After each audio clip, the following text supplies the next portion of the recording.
በቤኒሻንጉል ጉሙዝ በመተከል ዞን የተወሰደ ባለው የህግ ማስከበር እርምጃ በርካታ የታጠቁ ኃይሎች እጃቸውን ለጸጥታ ኃይሉ እየሰጡ መሆኑን በጠቅላይ ሚኒስትር አብይ አህመድ የተቋቋመው የተቀናጀ ግብረ ኃይል አስታወቀ። በኦሮሚያ ክልል የአርቲስት ሃጫሉ ሁንዴሳ ግድያን ተከትሎ በተከሰቱ ግጭቶች በሰብአዊነት ላይ ወንጀል መፈጸሙን የሰብአዊ መብት ኮሚሽን ገለጸ። ከውጪ ዓለማችን የገጠሟትን ችግሮች ለመፍታት በትብብር መስራት ወሳኝ መሆኑን የተባበሩት መንግስታት ድርጅት ዋና ጸሐፊ አስታወቁ የሚሉት አበይት ጉዳዮቻችን ናቸው። ጤና ይስጥልን በድጋሚ ተወደዳችሁ ተመልካቾቻችን ከኢትዮጵያ ቴሌቪዥን የኢቲቪ 4 ማዕዘን ዜና ወጃችን ወደ እናንተ መድረሱን እንደቀጠለ ነው የሚገኘው። 7 ሰዓት ሆኗል። ሮዛ መኮንን ከዜናዎቹ ጋር አብሬ ቆያለሁ። መልካም ጊዜ። በቤኒሻንጉል ጉሙዝ በመተከል ዞን የተወሰደ ባለው የህግ ማስከበር እርምጃ በርካታ የታጠቁ ኃይሎች እጃቸውን ለጸጥታ ኃይሉ እየሰጡ መሆኑን በጠቅላይ ሚኒስትር አብይ አህመድ የተቋቋመው የተቀናጀ ግብረ ኃይል አስታወቀ። ኮማንድ ፖስቱ አካባቢውን ከተረከበ በኋላ በተለይ ስጋት ተፈጥሮባቸው የነበሩ አካባቢዎችን በማረጋጋት ወደ ተሻለ ሰላማዊ እንቅስቃሴ እንዲመለሱ አድርጓል ተብሏል። የዚያን ዘገባ ሜሮን በረዳ ታቀርበዋለች። በቤኒሻንጉል ጉሙዝ ክልል በመተከል ዞን እየተወሰደ ባለው የህግ ማስከበር እርምጃ በርካታ የታጠቁ ኃይሎች እጃቸውን ለጸጥታ ኃይሉ እየሰጡ መሆኑን በጠቅላይ ሚኒስትር አብይ አህመድ የተቋቋመው የተቀናጀ ግብረ ኃይል አስታወቀ። የህግ ማስከበርና የጸጥታውን ዘርፍ በበላይነት የሚመሩት ሌተናል ጀነራል አስራት ዴኔሮ የጥፋት ቡድኑ በመተከል ዞን በተለይም ቡለንና በቆጆ ወረዳዎች ዜጎችን በመግደል በርካታ ንብረቶችን በመዝረፍና በማቃጠል አረመኔያዊ ተግባር መፈጸሙን አስታውሰዋል። ህግን በማስከበር አካባቢውን ሰላም ለመመለስ የተጠናከረ ዘመቻ እየተደረገ እንደሆነና በህግ ማስከበር ዘመቻው በርካቶች እጃቸውን እየሰጡ መሆኑንም ጠቅሰዋል። ታጣቂ ቡድኑ ቀደም ሲል የፈጸመውን ጥቃት ተከትሎ ስጋት አድሮባቸው መኖሪያቸውን ለቀው የነበሩ ዜጎችም ወደ ቀያቸው እየተመለሱ መሆኑን ሌተናል ጀነራል አስራት ገልጸዋል። በየቦታዎች ላይ ኦፕሬሽን ተደርጓል። በዚህ ምክንያትም እጅ የሚሰጠው ኃይልም በየቀኑ እየጨመረ ነው ያለው። እጅ የሚሰጠው ታጣቂ ኃይሉ ማለት ነው።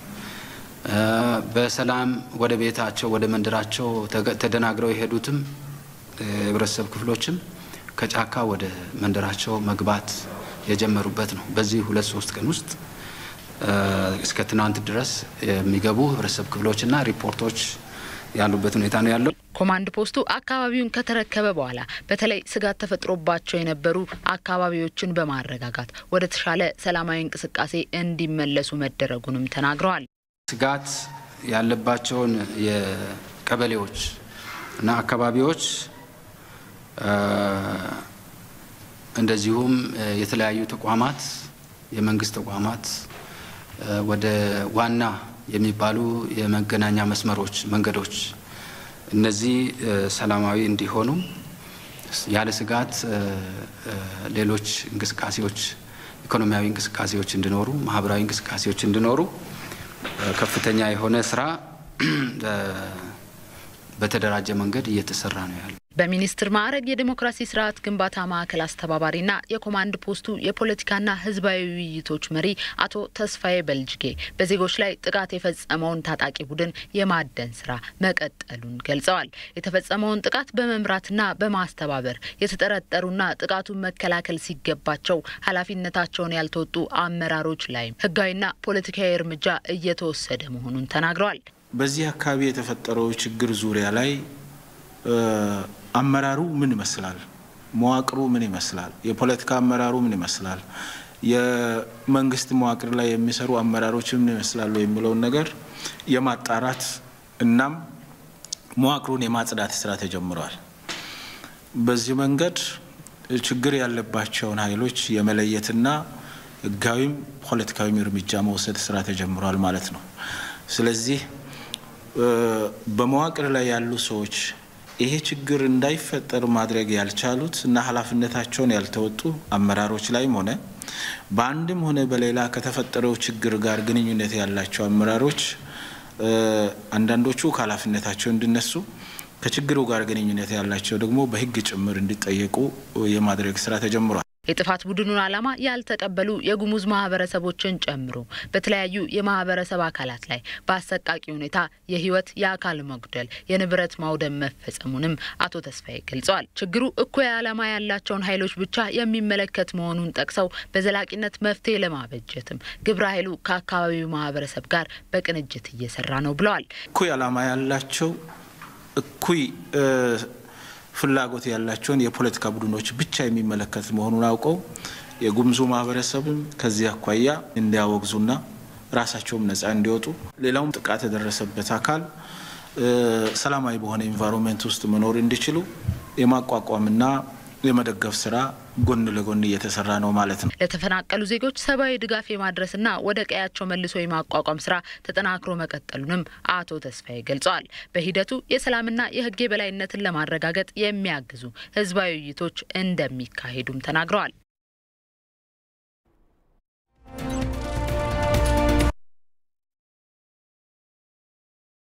ማይሰጠው የሰው ሀገር ኖሮ ሁላችንም የምንለፋለት ምክንያት አለን። እናቴ ከያንዳንዱ ጥረት ጀርባ ትልቅ እድል አለ። እድል ግን በጥረት ካልታጀበ ብቻውን ዋጋ የለውም ትለኝ ነበር። እንድጥር ታግዘኛለች፣ ደስታዬን ትካፈላለች፣ ትወደኛለች። ውለቷን ባይመልስም ዘወትር በልፋቴ ደግፋታለሁ። እርሶ የድርሻውን ይወጡ። ብልሆች የት መገኘት እንዳለባቸው ያውቃሉ። እኛም ወዳጆቻችንን እንዴት እድለኛ ማድረግ እንዳለብን እናውቃለን። ከታህሳስ 1 እስከ የካቲት 15 2013 ዓ.ም ድረስ ከውጭ ሀገር በገንዘብ አስተላላፊዎች በኩል የተላከሎትን ገንዘብ ከኢትዮጵያ ንግድ ባንክ ሲቀበሉ በስዊፍት አድራሻችን ሲቢኢ ታገቢ ሲደረግሎ እንዲሁም የውጭ ሀገር ገንዘቦችን ሲመነዝሩ ዘመናዊ የቤት አውቶሞቢል፣ ባለ 3 እግር ተሽከርካሪዎች እንዲሁም ላፕቶፕ ኮምፒውተሮችን አሸናፊ የሚያደርጉት የዕድል ቁጥር በስልኮ ይደርሶታል። ከምንጊዜም ማጋሮ በቀረበሎት ገጸ በረከት ባለ ዕድል ይሁኑ። ይቀበሉ፣ ይመንዝሩ፣ ይሸለሙ። የኢትዮጵያ ንግድ ባንክ ሁሌም የሚተማመኑበት ባንክ። እንደምትመለከቱት በጣም የሚያምረውን የወንጪን ሐይቅ በዚህ በስተቀኛችን የሰውነት ማሳሰቢያ እንቅስቃሴዎችን አብረን እንሰራለን። ተመልካቾቻችን እንደነገርኳችሁ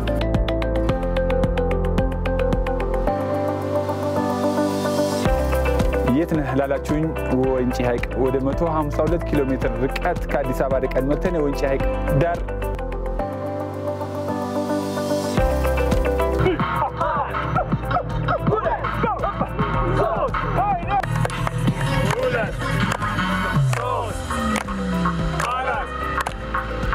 ዶክተር አብይን እንኳን ምን ይችላል መስለኝ ብቻ ነው ከኋላም እየሆነ ቢሆን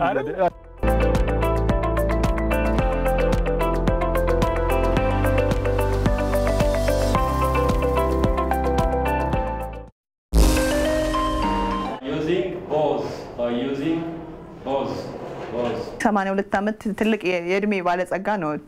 እሳቸው በዚህ እድሜያቸው ተመረው የሆነ ቦታ ደርሳሉ ብለው ካሰቡ እኔ ደግሞ በዚህ እድሜ ተመሬ ትልቅ ቦታ መድረስ እንደምችል እኔ ለእውቀት ነው የምማረው። እናንተ ግን እንጀራንም እውቀቱንም ትጠቀማላችሁ ነው ማለት። አሪያ የሆኑ ሰው ናቸው። በዚህ እድሜያቸው ትምህርት ቤት ገብተው እንደዚህ አይነት ፍላጎት ማሳያታቸው በተለይ ለተማሪዎች በሰንደቅ ዓላማ ስነ ስርዓት ላይ እየወጡ ተማሪዎቻችንን ይመክሩልናል። ለማወቅ መማር ለመቻል መሞከር ይላል። ይሄ ደግሞ ለኔ ተመጣጣኝ አንደኛ ክፍል ላይ የነበረው ሞራል 10ኛም ሲደርስ አለ። የአባቴን ትምህርት ምሳሌ ነው ማድረገው ለማስተምራቸው ልጆች። አሁን እንኳን ያለው 3ኛ ሄትም ቦታ ደርሼ እንደምማር እርግጠኛ ነኝ። እናቴ ላይ ትግስትን ታጋሽ ናት። በጣም ጥሩ ቤተሰብ መሆናቸውና ልጆቻቸውም ደግሞ በጣም ታታሪ መሆናቸው ለስራ ያላቸው ፍቅር ለሰውም ያላቸው ፍቅር ይሄ የማይባል ነው። በትዳር ውስጥ ያው መቻቻል ከሌለ ብዙ መዝለቅ የለምና መቻቻል በእነሱ ህይወት ያለ ይመስለኛል። የተወደዱ ሰዎች የሰፈራችን የተከበሩ ሰዎች ናቸው።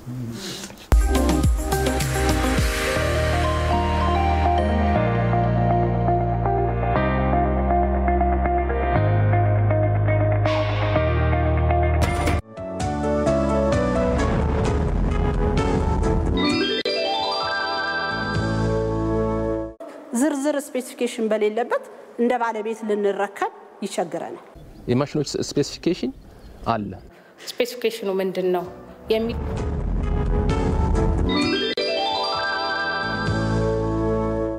ዝርዝር ስፔሲፊኬሽን በሌለበት እንደ ባለቤት ልንረከብ ይቸግረናል። የማሽኖች ስፔሲፊኬሽን አለ። ስፔሲፊኬሽኑ ምንድነው የሚሉት ነገሮች ከማሽኑ ጋር አብረው አልመጡም። ግብአቶችን አስገብተናል። መኖሩን የምናውቀው ሲያስገቡልን ነው።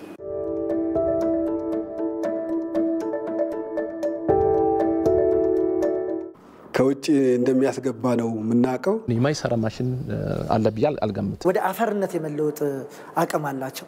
አሮጌ ማሽን አልቀረበም ብዬ መሞገት አልችልም። ያው ደፍረን ለመጠቀም አልቻለም።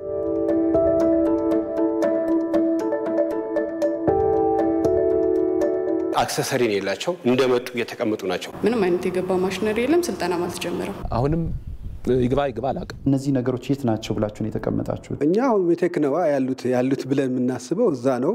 እኛ ችግር እንሆናለን ብዬ አላስብም።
ተመልካቾቻችን ከኢትዮጵያ ቴሌቪዥን የቲቪ 4 ማዕዘን ዜና ወጃችንን በመከታተል ላይ ነው የምትገኙት። በቀጥታ ለመዘግየታችን ለተፈጠረው የቴክኒክ ችግር ይቅርታ እየጠየቅን አሁንም ዜናችን ቀጥሏል። አብራችሁን ሁኑ።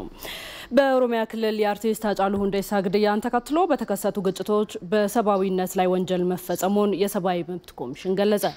የኢትዮጵያ ሰብአዊ መብቶች ኮሚሽን ኢሰመኮ የአርቲስት ሃጫሉ ሁንዴሳ ግድያ ተከትሎ በኦሮሚያ ክልል ልዩ አካባቢዎች በተከሰተ የጸጥታ መደፍረስ የተሳተፉ ሰዎችና ቡድኖችን በሲቪል ሰዎች ላይ ያደረሷቸው ጥቃቶች በሰብአዊነት ላይ የተፈጸመ ወንጀል ባህሪያትን የሚያሟሉ መሆናቸውን በምርመራ ሪፖርቱ ማረጋገጡን የሰብአዊ መብት ኮሚሽን አስታውቋል። ኢሰመኮ ከሰኔ 22 ቀን 2012 ዓ.ም ጀምሮ በነበሩ 3 ተከታታይ ቀናት በኦሮሚያ ክልል የተከሰተውን የጸጥታ መደፍረስና የሰብአዊ መብቶች ጥሰት የባለሙያ ቡድኖቹን ወደ 40 የክልሉ አካባቢዎች የላከ ሲሆን የምርመራውን ግኝቶች ይፋ አድርጓል። በ59 ገጽ ሪፖርቱ እንደተመለከተው በዚህ መጠነ ሰፊ ጥቃት የተሳተፉ ብዙ ቁጥር ያላቸውና ከቦታ ቦታ በቡድን ሲንቀሳቀሱ የነበሩ ሰዎች ሲሆኑ በጩቤ፣ በድንጋይ፣ በእሳት፣ በኤሌክትሪክ ገመድ፣ በዱላ፣ በዶማ፣ በገጀራና በመጥረቢያ ተጠቅመው ሰዎችን ደብድበዋል፣ የአካል ጉዳትም አድርሰዋል ብሏል። ፍጹም ግፍና ጭካኔ በተሞላበት ሁኔታ በማሰቃየትና በማረድ ጭምር ሰዎችን ገድለዋል። በጥቃቶቹ የ123 ሰዎች ሕይወት አልፏል። 500 ሰዎች የአካል ጉዳት ደርሶባቸዋል። በሺዎች የሚቆጠሩ ሰዎች እንደተፈናቀሉ ገልጿል። በአብዛኛው በቡድን የተደራጁ ሰዎች ከቦታ ቦታ እየተንቀሳቀሱ በብሔርና በሃይማኖታቸው ተለይተው የተመረጡ ሲቪል ሰዎችን ቢያንስ በ40 የተለያዩ ቦታዎች በተስፋፋና ለ3 ቀናት በቆየ ሁከት ማጥቃታቸው በሰብአዊነት ላይ የተፈጸመ ወንጀል እንደሚያደርገው የኮሚሽኑ ግኝቶች ያመላክታሉ ብሏል። ምንም እንኳን የጸጥታ ኃይሉ በየቦታው የገጠመውን መጠነ ሰፊ የጸጥታ መደፍረስ ችግርና የጸጥታ አባላቱንም የህይወት መስዋዕትነት በሚጠይቅ ሁኔታ በመሰማራታቸው ኃላፊነታቸው እጅግ ፈታኝ የነበረ መሆኑን መገንዘብ ቢቻልም በተወሰኑ ቦታዎች ኃይል አጠቃቀም ተመጣጣኝነት ከፍተኛ ጥያቄ የሚያስነሳ መሆኑን ሪፖርቱ አክሎ ገልጿል። በአንዳንድ አካባቢዎች የጸጥታ ኃይሉ በወሰደው ያልተመጣጠነ እርምጃ ሰልፍ ውስጥ ያልነበሩ በመንገድ ወይም በቤታቸው በር ላይ የተገደሉ ለማሸማገል ጣልቃ የገቡ የሀገር ሽማግሌዎችንና የአእምሮ ህመምተኛ ጭምር እንዲሞቱ ምክንያት ሆኗል ብሏል የሰብአዊ መብት ኮሚሽን። የኢሰመኮ ዋና ኮሚሽነር ዶክተር ዳንኤል በቀለ በኢትዮጵያ የሚታይ የግፍና የጭካኔ ወንጀሎች መደጋገም የችግሩን ስር መሰረት ለመፍታት የሚያስችል የተሟላ ብሔራዊ የግፍና ጭካኔ ወንጀል መከላከያ ስትራቴጂ ነድፎ በአፋጣኝ በስራ ላይ መዋል እንደሚገባ የሚያሳይ ነው ማለታቸውን የሰብአዊ መብት ኮሚሽን ለኢቲቪ በላከው መግለጫ ገልጿል። ከመተከል ዞን ማንነትን መሰረት ባደረገ ጥቃት ተፈናቅለው በመንታ ውሃ ከተማ የሚገኙ የህብረተሰብ ክፍሎች የመጠለያ የዕለት ደራሽ ምግብና አልባሳት ችግር እንደገጠማቸው ተናገሩ። የአዊ ብሔረሰብ ዞን አደጋ መከላከልና ምግብ ዋስትና ማስተባበሪያ ጽሕፈት ቤት በበኩሉ በስፍራው ባለ የጸጥታ ችግርና ወረርሽኝ ስጋት መጠለያ ባይዘረጋም ድጋፉን ለማዳረስ እየሰራ እንደሚገኝ አስታውቋል። ራሄል ፍሬው የመንታዋ ከተማ የአማራ ክልልን ከቤንሻንጉል ጉሙዝ ክልል ድባጤ ወረዳ ቀበሌዎች የምታዋስን ከተማ ናት። በድባጤ ወረዳ እየደረሰ ባለው የግፍ ጭፍጨፋና ማፈናቀል በርካታ የህብረተሰብ ክፍሎች ወደ ከተማዋ እየተመሙ ነው። ለግፍ ግድያና መፈናቀሉ ምክንያት ደግሞ በተወለዱበትና አመታትን በኖሩበት ስፍራ ባይተዋር ያደረገ አስተዳደር በመኖሩ እንደሆነ ተጎጂዎች ይገልጻሉ። ቢያንስ 43 አመት ይሆናል ካሁኑ ቦታ የኖርኩበትን በኔ እድሜ 43 አመት ከኖርኩበት ቦታ እንደ ድሮ አይደለም እየባሰ ነው የሚመጣ እንጂ እየተሻለ አይመጣም። ካምና ካቻምና ጀምሮ የገሌ ቤት ለኔ ነው የገሌ ቤት ለኔ ነው እየተከፋፈሉት ነው ያሉ በሐሳብ ነባር ይባላል ሌሎች እንባላለን በልማት ዙሪያ በግብር መዋጮ አስተዋጽኦ አስቀድሞ እኛን የሚጠይቁን እያስተካከልን እየከፈልን ይያለን እንደው መጨረሻ ላይ አሁን ምንድን ተሳለልን ስለት በካራ ሁለቴን ነው ስንለፋውለን ስንደክምለን መጫት አለች ነፍሰ ጡር አለች መጨረሻ ላይ እኔ ምን እንደሆነ እንጃ። ከጥቃቱ ሸሽቶ በተጠለሉበት የመንታ ውሃ ከተማ ህብረተሰቡ የዕለት ምግብ በማቅረብ አብሮነቱን ቢያሳያቸውም በመንግስት ከመጠለያ ጀምሮ የምግብ ድጋፍ እንዳልተደረገላቸው ተጎጂዎቹ ይናገራሉ። የተሰራለት እኔ ያየሁት ነገር የለኝም። ግን ህብረተሰቡ አካባቢው እንጀራ ዳቦ ምናምን ገዝቶ ተቀብሎና በወቅቱ ማለት ነው ወዲያውኑ ፈርሰን ስንመጣ አሁን ደግሞ ከአቅም በላይ ሆነው ህዝቡ መስተናገድ አልቻለም። መጥቶ የሚያዘንም የተረከበንም የለም። ከራቡ እና ተዋሃጥሙ ጭልቅ ብርዱ ነው ለኔ በጣም የተሰማኝ።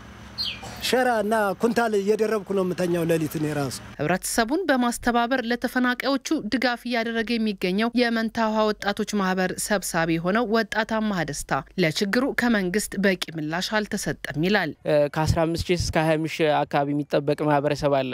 መጀመሪያ ነክቶት ያለፈ ቀበሌ ይሄን ነው። አብዛኛው ስደተኛ ማህበረሰቡ ቤቶችን በመፍቀድ በነጻም አንዳንዶችን በክራይም በማመቻቸት እስካሁን አቆይተናል። አሁን ያለው ህብረተሰብ እንደሞ እነዚህ ነገሮች በተደጋጋሚ ከመንግስትም ድጋፍ እየተደረገለ ስላልሆነ የመሰላቸት ነገር አለው። ስለዚህ ከዚህ አንፃር መንግስት መጥቶ አካባቢውን በተሻለ መልኩ አዋቅሮ እርዳታ ስደተኞችንም ወይም ወደ ያካባቢያቸው የሚመለሱበትን መንገድ ቢያመቻች የተሻለ ነው ብለን እናስባለን። እኛ በአካባቢው ባለ የጸጥታና የወረርሽኝ ስጋት መጠለያ ድንኳንን እንደ አማራጭ እንዳልያዙት የሚናገሩት በአዊ ብሔረሰብ አስተዳደር ዞን አደጋ መከላከልና የምግብ ዋስትና ማስተባበሪያ ጽሕፈት ቤት ኃላፊ አቶ ደርበው በላይ ተጎጂዎቹ በያሉበት የዕለት ምግብ ድጋፍ ለማድረግ እየሰሩ እንደሆነ ይገልጻሉ። በሀገራችን ወረርሽኝም አለ ለዚህም ተጋላጭ ይሆናሉ። እነሱ አሁን በየድንኳኑ ስናያቸው 30 40 ከዛ በላይ ሰው ባንድ ድንኳን ነው የሚኖረውና የክልሉ መንግስት የሰጠው ያመጣው ዳይሬክሽን ምንድነው በያሉበት ይግቡና ቀለብ አቀርባለሁ የሚል ኃላፊነት ወስዷል። እዛ እየቀረበ ስለሆነ በዛ እንድትሆኑ የሚል ነው የኛ የመጀመሪያው ምክራችን ማለት ነው። ከዛ ውጭ ግን መግቢያ የሌላቸው መጠጊያ የሌላቸው ሰዎች ካሉ በጣም የሚቸገሩ ሰዎች ካሉ ይሄን የመጠለያ ካምፕ አጠናክረን እዚህ ለጊዜው አርፈው እንዲቆዩ ነው ያደረግን ያለ ነው። የመንታዋ ከተማ ለቤንሻንጉል ጉሙዝ ክልል የምታዋስን የመጨረሻዋ ከተማ ነች። በመሆኑም በርካቶች በትራንስፖርት እንዲሁም ከብቶቻቸውን ቤተሰቦቻቸውን እያያዙ ወደዚህ እየተሰደዱ መሆኑን ተመልክተናል። ለኢቲቪ ራሄል ፍሬው መንታዋ። የፖሊስ ተቋምን ዘመናዊ ለማድረግ ተቋሙ ለጥናትና ምርምር ትኩረት ሰጥቶ መስራት እንዳለበት የመከላከያ ሚኒስትሩ ዶክተር ቀነዓ ያደታ ገለጹ። ሚኒስትሩ ይህን ያሉት የኦሮሚያ ፖሊስ ኮሚሽን ለመጀመሪያ ጊዜ ሀገር አቀፍ የጥናትና ምርምር ኮንፈረንስ በሰበታ ከተማ ባካሄደበት ወቅት ነው። ኮንፈረንሱ የፖሊስ ተቋም ችግር ፈቺ ምርምሮችን በማካሄድ ለሀገሪቷ ሰላም የበለጠ እንዲሰራ ታስቦ የተዘጋጀ መሆኑን የኦሮሚያ ፖሊስ ኮሌጅ ዲን ረዳት ኮሚሽነር ጌታቸው ይታና ተናግረዋል። ለፖሊስ ይጠቅማል ብለን የምናያቸው እንደ ማንኛውም ሪሰርቸሮች የተማሩ ሰዎች መምራኖች እነዚህ ሰዎች ለስራችን ግብአት ይሆናሉ ብለን የምናያቸውን መርጠን ከ80 ሪሰርች ቶፒክ ውስጥ ወደ 11 የሚሆኑ ለዛሬ ያዘጋጀናቸው በተለይ እኛ ከምንሰራቸው ስራዎች እንግዲህ ኮሌጃችን በፖሊስ ሳይንስ የዳበረ እውቀት ያለውና ህብረተሰብን ማዕከል አድርጎ አገልግሎት ሊሰጥ የሚችል ሰራዊት ማፍራት ነው። ይህን ስናፈራ ማስተማር ብቻም ሳይሆን በሪሰርች ካልተደገፈ ሪሰርቹ ደግሞ ችግር ፈቺ ካልሆነ የምንሰራቸው ወይም የምናስተምራቸው ነገሮች ሁሉ ብላይንድ ነው የሚሆኑት። ስለዚህ የዛሬ የመጀመሪያው እንግዲህ ከተቋቋምንበት ጊዜ ጀምሮ አገራዊ የሆነ ሪሰርች ኮንፈረንስ ያዘጋጀ ነው አሁን ነው። በመድረኩ ከሀገሪቱ ከፍተኛ ትምህርት ተቋማት የተሳተፉ ምሁራን ለፖሊስ ስራና ተቋም ይጠቅማሉ የተባሉ ጥናታዊ ጽሁፎችን አቅርበዋል። የመከላከያ ሚኒስትሩ ዶክተር ቀነዓ ያደታ ባቀረቡት ጽሁፍ ፖሊስ ወንጀልን ለመከላከል የሚያደርገው ስራ ውጤታማ የሚሆነው ህብረተሰቡን በማከለ መንገድ ሲሰራ ነው ብለዋል። የኔ ጥናታዊ ጽሁፍ በዋናነት በማህበረሰብ አቀፍ የፖሊስ አገልግሎት ኮሚኒቲ ፖሊሲንግ በሚል ዙሪያ ነው። ዋናውን የኮሚኒቲ ፖሊሲንግ ኮንሰፕት ወንጀል የሚፈጸመው በህብረተሰብ ውስጥ ነው። የሚፈጸመው በግለሰቦች በሚኖሩት ህብረተሰብ ግለሰቦች ነው። የሚጎዳውም ህዝቡን ነው። ወንጀል የፈጸሙትን ሰዎች መደበቅም ለህግ ማቅረብም ህዝቡ ነው የሚሳተፍና ዋና መሰረታዊ የማህበረሰብ አቀፍ ፖሊስ አገልግሎት መነሻ ፋውንዴሽኑ ህዝብ ፖሊስ ከህዝብ ጋር ካልሰራ ውጤታማ ሊሆን አይችልም የሚል ነውና ይሄ ጥሩ ነገር ነው። በዚህ ረገድ በኦሮሚያ ጥሩ ስራዎች አሉ፣ ጅምር ስራዎች አሉ። ነገር ግን አጠናክረው መቀጠል ይፈልጋል።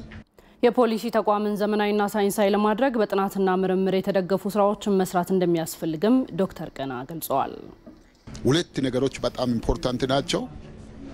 አንደኛ ሲስተሚክ ሌቨል የፖሊስ ኢንስቲትዩሽንን እንደገና ሪኦርጋናይዝ ማድረግ፣ የስራ ባህሉን መቀየር፣ አስተሳሰቡን መቀየር፣ ህጋዊ እና የፖሊሲ ፍሬምወርክን መቀየር አንድ ይሄ አካባቢ ትኩረትን የሚጠይቅ ነው ኮሚኒቲ ፖሊሲንግን ተግባራዊ ለማድረግ። ሁለተኛ ደግሞ ኦፕሬሽናል ሌቨል ይሄ ቀን በቀን የኮሚኒቲ ፖሊሲንግን የስራ አፈጻጸም መከታተል፣ ይሄ ክትትል የሚደረግበትን ስርዓት መዘርጋት፣ በየቀኑ በሚታዩት ልምድ ከጠንካራ ከደካማ እና ከሚያጋጥሙ ስጋቶች እና ችግሮች ልምድ እየተወሰደ ፊድባክ ግብረ መልስ እየተሰጠ ነው የሚከደውና አት ሲስተሚክ እና ኦፕሬሽናል ሌቨል ክትትልን ይጠይቃል። ዜናዎቻችን ቀጥሏል። ተመልካቾቻችን በኢትዮጵያ የትራፊክ አደጋን ለመቀነስ ባለድርሻ ተቋማት ኃላፊነታቸውን እየተወጡም አደጋው በየጊዜው በአሰቃቂነቱ እንደቀጠለ ነው። መረጃዎቹ እንደሚያሳዩት አብዛኛው አደጋ የሚከሰተው በአሽከርካሪዎች የጥንቃቄ ጉድለት ሲሆን በአነስተኛ ደረጃ የእግረኞች ክፍተት መኖሩም ይጠቀሳል።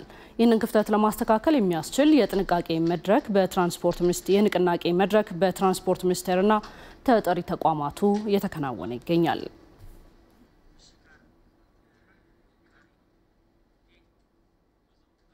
መስጠት አለበት በሚል ስለሆነም የተገኙት ውጤቶችን ስንገልጻቸው በዋናነት ከአምና 2012 በጀት ዓመት ፈርስት ኳርተር ላይ የዘንድሮ የ2013ን ስናነጻጽረው የሞት መጠን በ15% ቀንሰናል። እንደዚሁም አብዛኛው በክልልም በከተማ መስተዳድርም በፌደራል ደረጃ ላይ የሚገኙ ተሳታፊ አካላት ባለድርሻ አካላት በስራው ላይ ርብርቦች በማድረጋቸው የህብረተሰቡ ግንዛቤ የጨመረበት አግባብ አለ። እንደዚሁም ደግሞ የግል እና መሰል ድርጅቶች ደግሞ ትራፊክ አደጋን በመቀነስ ደረጃ የትራንስፖርት ሚኒስቴር እየሰራ ያለውን ስራ በመደገፍ የተለያዩ ፕሮጀክት ፕሮፖዛሎችን እየቀረጹ ወደ ሚኒስቴር መስሪያ ቤቱ እየመጡ ነው። እንደዚሁም የአሽከርካሪዎች እንደዚሁም ስነ ምግባር በተሻሻለ መልኩ እየታየ ያለበት ሁኔታ ነው ያለውና በጥቅሉ ከነበረው ትሬንድ የትራፊክ አደጋ የመቀነስ አዝማሚያ አሳይቷል ማለት እንችላለን። ተመልካቾቻችን ቀደም ሲል የተከታተላችሁት ከደቂቃዎች በፊት እዚህ ስቱዲዮአችን በመገኘት የብሔራዊ መንገድ ደህንነት ጽሕፈት ቤት ኃላፊ አቶ ዮናስ በለጠ የትራንስፖርት ሚኒስቴር የትራፊክ አደጋን ለመቀነስ በጀመረው ሀገራዊ ንቅናቄ በተሰሩ የግንዛቤ ስራዎች በትራፊክ አደጋ የሚደርስ ሞትን ለመቀነስ መቻሉን የተናገሩበትን ነው። በተጀመረው ሀገራዊ ንቅናቄ ውጤቶች ቢኖሩም በቀጣይ ከሚመለከታቸው ባለድርሻ አካላት ጋር በቅንጅት መስራት እንደሚገባም አያይዘው ጠቁመዋል። ሞሮፍ የአዌርነስ ክሬሽን ላይ ብቻ ያተኮረ ነው።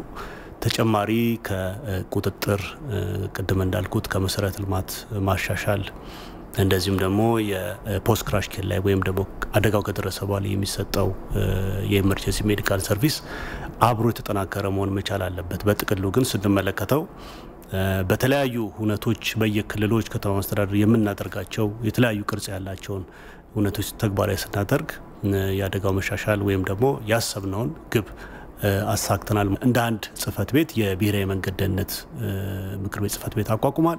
ምክር ቤቱ ስር ከክልል ጀምሮ ከተማ እንደዚሁም ደግሞ ፌደራል ላይ የሚገኙ ዋና ዋና በሴፍቲ ላይ የሚሰሩ ባለድርሻ አካላቶችን አካቶ በየ6 ወር ስራቸውን እየገመገመ እያስኬደ ነው ያለው። እኛም ባለን አቅም ሪሶርስን ሞቢላይዝ ለማድረግ እየሞከርን ስላለ ቀደም እንደተባለው በቅንጅት መስራት ያስፈልጋል የሚለውን ተግባራዊ ለማድረግ የተንቀሳቀሰ ያለበት ሁኔታ እንዳለ የፌዴራል ትራንስፖርት ባለስልጣን ባለፉት 7 ዓመታት ሲገለገልበት የነበረውን መመሪያ ቀይሯል። የአዲሱ መመሪያ ተግባር አስመልክቶ መግለጫ የሰጡት የፌዴራል ትራንስፖርት ባለስልጣን ዋና ዳይሬክተር አብዲስ ያደታ በባለፈው መመሪያ የተለያዩ ችግሮችን ለመፍታትና ኢትዮጵያ ተያዘችውን ሁለንተናዊ ለውጥ የሚመጥን የጭነት ትራንስፖርት አገልግሎት እንዲኖር ታስበው መመሪያው መዘጋጀቱንና ለተሻለ ለውጥም ያመጣል ተብሎ እንደሚጠበቅ ተናግረዋል። የነበሩ መመሪያ ክፍተቶች በደንብ ፈትሾ ያየ ነው። ሁለተኛ ያኔ በነበረው የሙያተኛ ዕውቀት የአመራር ዕውቀት አጠቃላይ ሀገራዊ አቅማችን በነበረ የሌጋል ድራፍቲንግ አሰራር የተሰራ መመሪያ ነበረ። የሀገር አቋራጭና የድንበር አቋራጭ መመሪያዎችን ለይቶ ያስቀመጠ ነበረ። ይሄኛው እሱን አንድ ላይ አጣምሮ ያስቀመጠበትና ማንም ሊረዳው በሚችል እንዲቀመጥ የተደረገበት ሁኔታ ነው ያለው። የንግድ የመንገድ ጭነት ትራንስፖርት ኦፕሬተር የአደረጃጀት ብቃት ማረጋገጫ የአፈጻጸም መመሪያ የሚል ስያሜ የተሰጠው አዲሱ መመሪያ የመረጃ ችግሮችን የሚያጠራና አግላይ አካሄዶችን ያስወገደ እንደሆነም ነው ዳይሬክተሩ የተናገሩት። የአደረጃጀት አድማስን ያሰፋ እና ገደብን ያነሳ ነው። ይሄኛው የፒኤልሲ አደረጃጀትን አካቶ የመጣ ነው። የአክሲዮን ማህበር አደረጃጀትን በደንብ ሰፋ አድርጎ የሚፈለገውን የተሽከርካሪ ቁጥር ግለሰቦችን ከመገደብ የተሽከርካሪ ተፈላጊ ተሽከርካሪ ቁጥርንም አውርዶ ፒኤልሲንም አካቶ የመጣ ነው። ይሄኛው የአደረጃጀት መመሪያ ይሄ ማለት እንግዲህ የሞኖፖሊ አሰራርን ከማስቀረት አኳያ የተወሰኑ ቡድኖች ብቻ እዚህ ተደራጅተው ጥቅም ካለ የሚጠቀሙበት ሁኔታ ሳይሆን የሀብቱ ባለቤት የሆነው ባለሀብት ገብቶ ተደራጅቶ መስራት ከፈለገ እድል እንዳይዘጋበት እሱንም ፈትሾ እየሰራ ነው። ከጥቅምት 16 ጀምሮ ተግባራዊ እየተደረገ ያለው መመሪያው በዘርፉ ያሉ ችግሮችን ከመቅረፍ ባለፈ ዘርፉን መቀላቀል ለሚሹ የግሉ ዘርፍ ባለሀብቶች የተሻለ አሰራር የሚዘረጋ ነው መባሉን ጠቅሶ የዘገበው ሪፖርተራችን ተመስገን ሽፈራው ነው። ዜናዎቻችን ቀጥለዋል። መገናኛ ብዙሃን ለጋዜጠኞች 6ኛውን ሀገር አቀፍ ምርጫ ነፃና ፍትሃዊ ሆነው እንዲዘግቡ የሚያስችሉ ስልጠናዎችን እያዘጋጁ መሆኑን አስታወቁ። የምርጫ ዘገባን የሚከታተሉ ዴስኮችን የማቋቋም ስራ እየሰሩ መሆኑንም የመገናኛ ብዙሃን ኃላፊዎች ተናግረዋል። ትግስቴሻ ነው።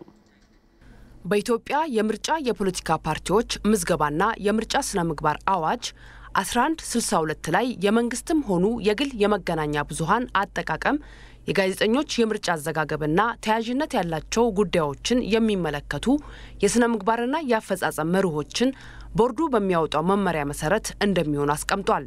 በዚህ መሰረት ቦርዱ ያወጣው የመገናኛ ብዙሃንና የጋዜጠኞች የምርጫ አዘጋገብ መመሪያ ጋዜጠኞች በምርጫ ጣቢያ ተገኝተው በሚዘግቡበት ወቅት የሚኖራቸው መብትና ግዴታን አስቀምጧል። ይህንን መብትና ግዴታ ጋዜጠኞች አውቀው እንዲዘግቡ በማድረግ በኩል ሚዲያዎች እያደረጉት ያለውን ዝግጅት በተመለከተ ኃላፊዎችን ጠይቀናል። በምርጫ ወቅት የሚዲያዎች አዘጋገብ ሚል ምርጫ ቦርድ የሚያወጣው መመሪያ አለ። የሰዓት ድልድልን በተመለከተም ብሮድካስት ባለስልጣንም በራሱ የሚያወጣው ይኖራል። እነዚህ ሁሉ ስልጠና ይፈልጋሉ። ብሮድካስት ባለስልጣን ምርጫ ቦርድ ጋር በመቀናጀት ስልጠናዎች በቅርቡ ይሰጣሉ ብዬ አስባለሁኝ። ይሄም ሆኖ በእኛ የስልጠና ክፍልም ስላለን በራሳችንም የሚጎሉ ነገሮች ካሉ የተሰጠውን ስልጠና የሚሰጠውን እናይና የሚጎል ነገር ካለ የስልጠና ማዕከላችን ያሉ ባለሙያዎችም ከውጭ እንግዳ ጋብዘንም ቢሆን የበለጠ የተሻለ ዘገባ እንዲዘግቡ የሚያስችል ስልጠና እናሰጣለን ብዬ አስባለሁ። በምርጫ ቦርድ በኩል የምርጫ አዘጋገብን በተመለከተ ስልጠና ሲሰጥና ያለን ግን ስልጠናው በቂ ሆኖ አይታይም ብዙ ጊዜ እና አንዳንድ ሚዲያ ላይ ምን እናስተውላለን ለምርጫ ዘገባ ሄዱ ማለት ነው ምርጫውን በአግባቡ ጋዜጠኛው ራሱ ሳይረዳ ነው ለህብረተሰቡ ላይ ያስተላለፈ ያለው አንዳንድ ጊዜ የፓርላማ ምርጫና የክልል ምክር ቤት የክልል ካውንስል ምርጫን የሚያምታታው ጋዜጠኛ ሁሉ አለ ያንን እንኳን ማንለይበት ጉዳይ አለ ሁለተኛ ምርጫ የሚካሄደው በህግና በህግ ብቻ ነው የራሱ የሆነ አዋጅ አለው የራሱ የሆነ ሬጉሌሽን አለው የራሱ የሆነ ማኑዋል ደንብ አለው ስለዚህ ያንን ነገር መረዳት ያስፈልጋል በምርጫ ወቅት የሚሰሩ ዘገባዎችን የሚከታተል የምርጫ ዴስክም ማቋቋማቸውንም የሚዲያ ኃላፊዎቹ ገልጸዋል አንድ የምርጫ ዴስክ አቋቁመን እየሰራን ያለነው የምርጫው አጠቃላይ ዘመቻ ሲጀመር ይሄ ዴስክ ዋና ስራው የምርጫ ጉዳዮችን የሚያስተባብር የሚመጡ ዘገባዎችን የሚመጡ መልእክቶችን ከአገሪቱ ህጎችና ከኢትዮጵያ ብሮድካስቲንግ ኮርፖሬሽን ኤዲቶሪያል ፖሊሲ አንፃር ያየ የገመገመ እንዲተላለፉ የሚያደርግ ኦሬዲ ያቋቁመናል መገናኛ ብዙሃን ነፃና ፍትሃዊ ሆነው ምርጫውን እንዲዘግቡ ከማንኛውም አካል ተጽዕኖ ነፃ መሆን ይገባልም ተብሏል በጣም ከታመሙ የፖለቲካ ሂደት ውስጥ ወጥተው ትክክለኛ ባለሙያነትን ሙያተኝነትን ብቻ ወደፊት አውጥተው በደንብ አንጸባርቀው መስራት አለባቸው ያ ካልሆነ ግን አሁንም በድጋሚ በቀጣዮቹ ምርጫዎች ስድስተኛው ሀገራዊ ምርጫስ እንዴት ነው ብለን ልንነጋገር ነው መገናኛ ብዙሃን ትክክለኛ መረጃዎችን በተገቢ ሁኔታ ለህዝቡ እንዲያደርሱ ከምርጫ አስፈጻሚ ተቋማት መረጃ ሊሰጣቸው እንደሚገባም ተመላክቷል ወደ ውጭ ዜናችን ተሻገርን ዓለማችን የገጠሟትን ችግሮች ለመፍታት በትብብር መስራት ወሳኝ መሆኑን የተባበሩት መንግስታት ድርጅት ዋና ጸሐፊ አስታወቁ የአውሮፓውያኑ አዲስ ዓመት 2021 በተለያዩ ሀገራት እየተከበረ ነው ሰይፉ ገብረጻድቅ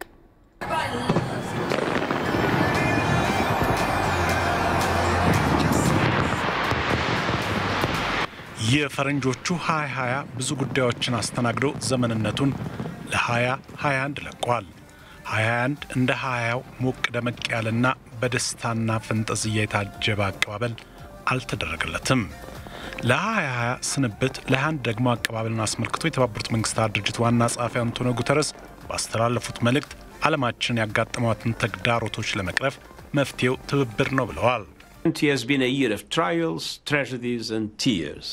ክቡራን ወዳጆቼ 2020 የመጥፎ ገጠመኞች አሳዛኝ ድርጊቶችና የእንባ ነበር ኮቪድ-19 ህይወት ነጥቆናል መራራ ሐዘን ላይ ጥሎናል ለበሽታና ሞት ዳርጎናል ኢኩልነት ረሃብ ጨምሯል ስራ አጥነትና የብድር ጫናው ኑሯል ህፃናት የቤት ውስጥ ጥቃት ሰለባ ሆኗል በየትኛውም አካባቢ የጸጥታ ችግር ይስተዋላል ግን ደግሞ አዲስ ዓመት መጥቷል የተስፋ ብርሃን ይታያል ለጎረቤቶቻችንና ችግረኞች እጃችንን ልንዘረጋ ይገባል በትብብር አስቸጋሪውን ጊዜ ማለፍም አለብን 2021ን በመቀበል ቀዳሚዎቹ ሀገራት ኒውዚላንድና አውስትራሊያ ሲሆኑ ሆኖም ከ1 ሚሊዮን 800 ሺህ በላይ ሰዎችን የገደለው የኮቪድ-19 ወረርሽኝ ደስታው ሙሉ እንዳይሆን አድርጎታል የቻይናው ፕሬዝዳንት ሺ ጂንፒንግ በአዲሱ ዓመት መልእክታቸው ሀገራቸው የገጠማት ችግር ከባድ ቢሆንም በልጆቿ የተባበረ ክንድ አሸንፈዋለች ብለዋል 2021年的脚步越来越近 በጀግንነት በከፈልነው መስዋዕትነት በእርስ በርስ ትብብራችን ከጤና ባለሙያዎች እስከ የሀገሪቱ ጦር ከሳይንስ ተመራማሪዎቻችን እስከ የማህበራዊ አገልግሎት ሰራተኞቻችን ከበጎ ፈቃደኛ እስከ አረጋውያንና ወጣቱ በትብብር ባከናወነው አኩሪ ተግባር ችግሩን ተሻግረናል በአዲሱ ዓመት የላቀ ብልጽግናን እውን ለማድረግ እንሰራለን ብለዋል የቻይናው መሪ በንግግራቸው ሆኖም በመዲናዋ ቤጂንግ ይካሄድ የነበረው የአዲስ ዓመት ስነ ስርዓትን ለመሰረዝ ተገደዋል የኮቪድ-19 መነሻ ናት በመተባለው ውሃን ከተማ ነዋሪዎች ግን ተሰባስበው ነው በፈንጠዝያ አዲሱን ዓመት የተቀበሉት የሰሜን ኮሪያው መሪ ኪም ጆንግ ኡን እንደከዚህ ቀደሙ የዘመን መለወጫ ንግግር አላደረጉም በጽሁፍ ባስተላለፉት መልእክት ግን በአዲሱ ዓመት የ5 ዓመቱን ኢኮኖሚያዊ ልማት እቅድውን ለማድረግ በቁርጠኝነት እንደሚሰሩ ቃል ገብተዋል ከሌላው ጋር ሲነጻጸር የሰሜን ኮሪያው የ2021 መቀበያ ዝግጅቶች በርካታ ሰዎች የታደሙበትና የሙዚቃ ዝግጅቶችን ያካተተ ነው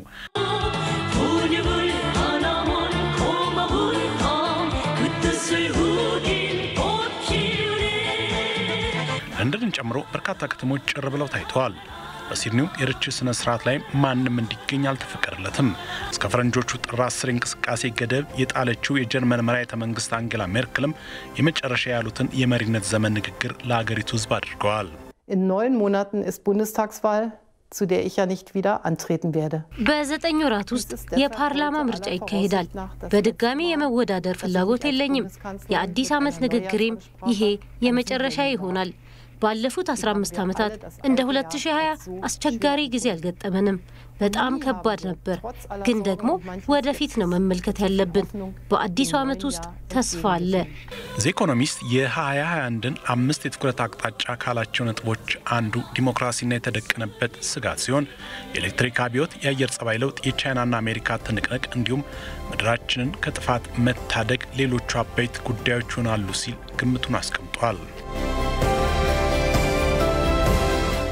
ተመልካቾቻችን የኢቲቪ 4 ማዕዘን ዜናችን ወደ እናንተ በቀጥታ መድረሱን አሁንም ቀጥሏል። ወደ ቢዝነስ ጉዳያችን አሁን የምናመራው ባልደረባችን ማርታ ግርማ የቢዝነስ ጉዳዮችን ይዛ እዚህ ስቱዲዮ ተገኝታለች። ከሷ ጋር እንቆያለን። ጤና ይስጥልኝ ማርታ። እንዴት ውለሻል? ሰላም ያለው መልካም ጊዜ ይሁንልሽ።